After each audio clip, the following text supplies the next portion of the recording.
So the word on the internet is that you can't grow potatoes from store-bought non-organic potatoes, and I'm here to dispute that claim.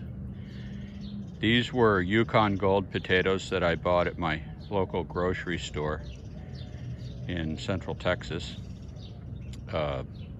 last November, and I put them in the closet, and I don't eat a lot of potatoes usually anyway, but the reason I bought these was to prove that that was a myth. So I left them in my pantry in the dark, and they sprouted sprouts, and about 2 months after that, in February, I think it was February 15th, I planted these. February 20th it was. I planted them in a bathtub, in this bathtub right here. I just got done digging these up, and I used soil that I've had left over in some big pots I emptied out. This is a bathtub that I took out of a bathroom in my house that I remodeled.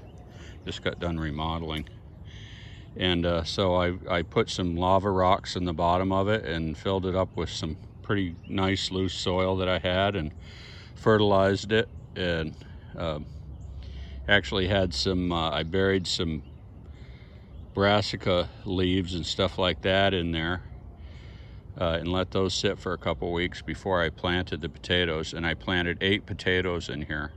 One of them rotted, so out of the 7 potatoes I got all these potatoes, and I'm about to take them in and weigh them. So anybody that tells you that you can't grow potatoes from non-organic potatoes that you buy at the grocery store is wrong. You can spend a lot of money on seed potatoes online if you want to, but I choose to do it the more economical way. And this is my results. These are Yukon Gold potatoes, and there's a lot of little ones in there, but they grew for 90 days, and this is the result.